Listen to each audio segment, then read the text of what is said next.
Hello नमस्कार, मी जया स्वागत करते तुमचं आणखीन एका नवीन व्हिडिओ व्लॉग मध्ये। तर कसे आहात तुम्ही सर्व? अपेक्षा करते की तुम्ही पण छान मस्त आणि मजेत असाल। तर आजच्या व्हिडिओची सुरुवात ना बघा छान अशा हिरव्यागार झाडांपासून केलेली आहे। तुमचे हे झाड पाहून मन प्रसन्न होईल अशी सुरुवात मी केली। आणि बघा झाडांचा कलर तर खरंच खूप छान आणि फ्रेश दिसतो। आणि कुणाला नाही आवडत बरं झाड? सर्वांनाच आवडत, मला तरी आवडतात। तुम्हाला आवडतात की नाही मला नक्की कमेंट करून सांगा। आता बऱ्याच जणांना हे प्लांट माहित देखील असेल, पण ज्यांना माहित नाही त्यांना सांगते। हे आहे अरेका पामचं प्लांट। तर बघा हे प्लांट ना घरात ठेवलं ना तर घरातली हवा जी आहे ते शुद्ध करण्याचं काम करतं। सूर्यप्रकाशचं जर तुम्ही म्हणाल तर याला जास्त काय सूर्यप्रकाश नको असतो, कारण हे इंडोर प्लांट आहे। आणि जर तुम्ही बाहेर जास्त सूर्यप्रकाशामध्ये याला जर ठेवलं तर हे पूर्ण खराब होतं, म्हणजे वाळून तरी जातं किंवा पिवळं पडतं। त्यामुळे जास्त सूर्यप्रकाश नकोय। दिवसातून तुम्ही 1 किंवा 1.5 तास दिला पुरेसा आहे। आता मातीचं जर म्हणाल तर माती याला जास्त घट्ट नकोय, म्हणजे बघा काळी माती जी अशी चिकट, तर अशी चिकट माती नकोय, अशी सुट्टी माती पाहिजे याला। तर या ठिकाणी मी लाल मातीचा वापर केला। लाल माती खूप छान आणि भुसभुशीत असते। माती छान अशी भुसभुशीत असेल ना तर पटकन मुळं खाली रवली जातात आणि झाडांची वाढ जी आहे ती स्पीडने होते। आणि बघा पाण्याचं जर म्हणाल ना तर ह्या झाडाला जास्त पाणी असं पाहिजे नसतं। आता पाणी बघा 8 दिवसातून 2-3 वेळा दिलं तर चालतं। जास्त पाणी या झाडाला चालत नाही। जास्त जर पाणी कुंडीमध्ये साचून राहिलं तर झाड खराब होतं। तर काय करायचं, माती रोज हलकी ओली राहील अशा पद्धतीने नॉर्मल पाणी घालायचं। आणि बघा वाळलेली किंवा पिवळी पडलेली पाने असेल तर ती लगेच काढून घ्यायची।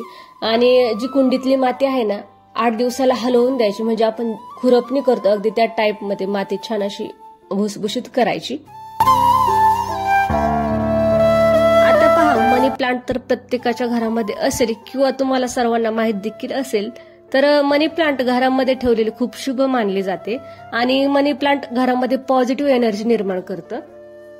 आणि पहा मनी प्लांट जर तुम्ही मातीमध्ये लावलं असेल तर आठवड्यातून 2-3 वेळा पाणी दिलेलं चालतं। आणि जर तुम्ही पाण्यामध्ये मनी प्लांट ग्रो करत असाल तर 3 दिवसाला मनी प्लांटचं जे पाणी आहे ते चेंज करायचं। तसंच जर पाणी ठेवलं तर मनी प्लांटची जी मुळं आहे ती लवकर खराब होण्यास सुरुवात होते। सूर्यप्रकाश म्हणाल तर खूप जास्त असा नाही किंवा कमी असा नाही पाहिजे, म्हणजे मध्यम असा सूर्यप्रकाश पाहिजे। जर पूर्ण सूर्यप्रकाशामध्ये मनी प्लांट तुम्ही जर ठेवला तर ते लवकर खराब होतं। त्या आणि बघा तुम्ही जर उन्हामध्ये ठेवलं असेल तर तुम्हाला पानं ना मनी प्लांटची अशी हिरवी नाही दिसणार, तुम्हाला पिवळी पिवळी झालेली पानं दिसेल। थोडक्यात बघा मी दोन्ही झाडांचं तुम्हाला सांगितलं तर दोन्ही झाडांना ओलावा खूप आवडतो। त्यामुळे 2 दिवसाला किंवा प्रत्येक दिवशी तुम्ही झाडाला छान असं स्प्रे जरी केला ना तरी त्यांना ते चालतं। म्हणूनच मी दिवसातून 1 किंवा 1.5 तास त्यांना छान सूर्यप्रकाश देते, म्हणजे गॅलरीमध्ये ठेवते। आणि घरात ज्यावेळेस मला घ्यायचे असतात त्यावेळेस त्यांना छान असं स्प्रे करते।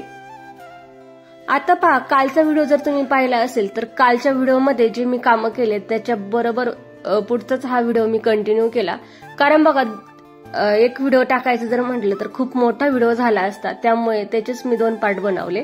तर कालचा व्हिडिओ नसेल बघितला तर नक्की बघा, म्हणजे तुम्हाला समजेल कालची आणि जी आजचा व्हिडिओ मधले जी कामं दाखवली ती सर्व मी एकाच दिवशी केलेली कामं आहेत।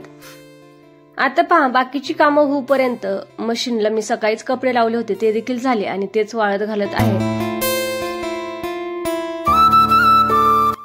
कपडे वाळत घालायला ना पुरेशी अशी जागा नाही, म्हणून मी जी ग्रिल आहे ना त्यावरच कपडे वाळत घालत असते।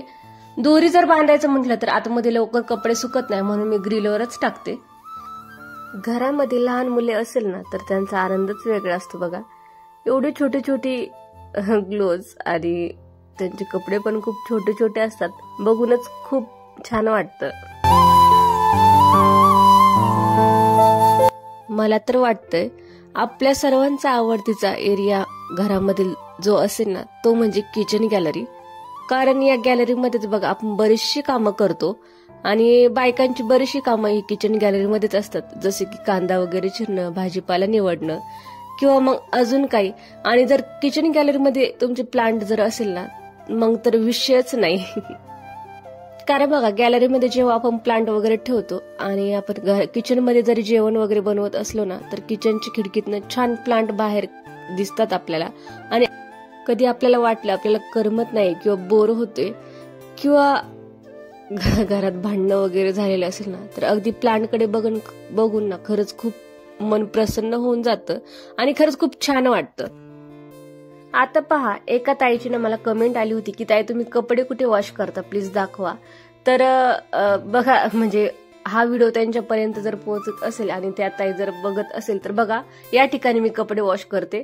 काय झालं म्हणजे मी फ्लॅट घ्यायच्या आधी माझ्याकडे वॉशिंग मशीन होतं, पण जेव्हा आम्ही फ्लॅट घेतला आणि सगळं शिफ्टिंग वगैरे केलं त्यावेळेस जे कनेक्शन असतं नळाचं ना, ते वॉशिंग मशीनसाठी घेतले नव्हतं, आम्हाला एक्स्ट्रा मध्ये करून घ्यायला लागलं. आणि ज्यावेळेस शिफ्ट झालं त्यावेळेस आम्हाला हे लक्षात आलं नाही आणि मशीन जेव्हा लावायचं ना त्यावेळेस हे समजलं. तर मला वाटतं 3-4 महिने तर मशीन बंद होतं. जेव्हा मशीन बंद होतं तेव्हा मी या ठिकाणी कपडे वॉश करायचे.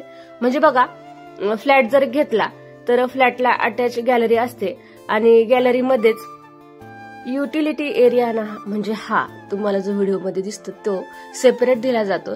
त्या ठिकाणी आपण कपडे भांडे वगैरे धुवू शकतो.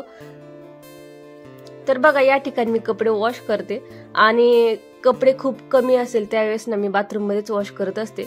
आणि आता तर सध्या गरजच पडत नाही. मला वाटतं ना, म्हणजे कधी कधी बघा मशीन मध्ये कपडे व्यवस्थित अशी निघत नाही आणि व्हाईट ड्रेस किंवा मिस्टरांचे वगैरे कपडे असेल ते मी हातानेच धुते किंवा मग जास्त खराब नसेल तर मी मशीनला लावते. तर जेव्हा कधी मला असं वाटलं तर मी आता सध्या तर बाथरूम मध्ये वॉश करते. आता पहा, ज्यांच्याकडे मशीन असेल त्यांना अनुभव आलाच असेल किंवा आला आहे की नाही मला माहित नाही, पण पर्सनली मी माझा अनुभव सांगते. तर मशीन मध्ये कपडे व्यवस्थित असे निघत नाही, पण जे तुमचे बेडशीट, सोफा कव्हर किंवा ब्लँकेट वगैरे आहेत किंवा गोदाड्या वगैरे म्हणतात बघा गावाकडे, तर त्यांना खूप छान व्यवस्थित असे मशीन मधनं वॉश होऊन निघतात. आणि बघा, वाळवायचं पण टेन्शन राहत नाही, बरंचसं त्यामध्ये सुकूनच कपडे बाहेर निघतात. आणि स्वेटर वगैरे आहेत ते देखील खूप छान निघतं. पण जे रोजचे कपडे आहेत ना व्यवस्थित अशी निघत नाही. किचनची गॅलरी बघा 8 किंवा 15 दिवसातून मी डीप क्लीन करून घेत असते, कारण घरामध्ये मुलं असतात आणि बराचसा वेळ माझा देखील आणि मुलांचा देखील किचन गॅलरीमध्येच जातो आणि तिथे ते खेळतात देखील, त्यामुळे मला ते स्वच्छ करावंच लागतं. आणि पक्षी पण खूप येतात, म्हणजे चिमण्या वगैरे त्या देखील कचरा वगैरे करतात, त्यामुळे. तर मला वाटतं त्याच ताईंची कमेंट होती, त्यांनी मला किचन गॅलरी देखील दाखवायला सांगितली. तर बघू आता 1-2 व्हिडिओच्या नंतर तो व्हिडिओ देखील लवकरच येईल आणि त्या ताईंना देखील माझी किचन गॅलरी कशी आहे, म्हणजे आता थोडीफार तर तुम्ही बघितलीच, पण किचन गॅलरीमध्ये मी काय काय ठेवते आणि कोणते कोणते प्लांट आहे ते देखील तुम्हाला सांगते. घरामध्ये एवढी कामं असतात ना, तर बराचसा वेळ आपला घरातील कामं करण्यामध्येच जातो आणि घरातली कामं ना दिसून पण येत नाही. आपण बराच वेळ आपण कामं करण्यासाठी घालवला तरी देखील ते कामं दिसून येत नाही. आणि बघा, ही रोजचीच कामं असतात, रोज आपल्याला एवढी सगळी कामं करावी लागतात. आणि पहा, जी कोणी फ्लॅटमध्ये राहत असेल त्यांना तर समजतच असेल, अगदी टॉयलेट, बाथरूम आणि बेसिन वगैरे जे असतं ते रोजच्या रोज क्लीन करायलाच लागतं. आणि जर नाही क्लीन केलं तर घरामध्ये घाण स्मेल यायला लागतो, त्यामुळे रोज ही क्लीन करायलाच लागतात. तर बाथरूम घासण्यासाठी ना मी रेड हार्पिक भेटते बघा, तर ते यूज करते आणि फिनेल टाकते आणि डेटॉल या सर्व गोष्टी टाकते. तर मला वाटलं जास्तच खराब आहे त्यावेळेस मी निरमा देखील ऍड करत असते, कारण निरम्याने देखील छान निघतं आणि डेटॉल आणि फिनेल जे आहे ते छान स्मेल यावा त्यासाठी मी वापरत असते, कारण त्यामुळे खरंच खूप छान स्मेल येतो. आणि बघा, छान असं बाथरूम माझं क्लीन करून झालंय, अगदी चकाचक दिसते बघा.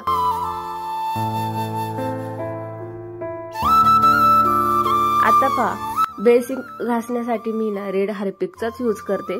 आता बरेच जण बघा हँडवॉश लिक्विडचा देखील वापर करतात, त्यांनी खूप छान निघतं. मी काही वेळेला ते देखील वापरते, पण शक्यतो ना मी रेड हार्पिकचाच यूज करते. बाथरूमसाठी आणि सिंकसाठी मी रेड हार्पिकचा यूज करते, खूप छान निघतं.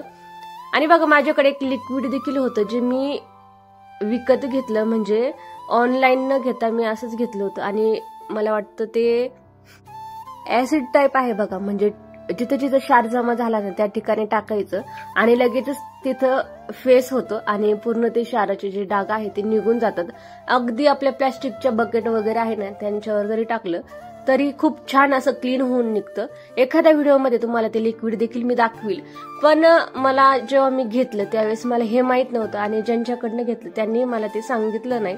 तर स्टीलला हे लिक्विड टाकलेलं चालत नाही. आणि बघा, बेसिनच्या मधोमध आपलं स्टीलचाच एरिया असतो आणि जेव्हा मी यूज केलं ना त्यानंतर मला समजलं की हे चालत नाही.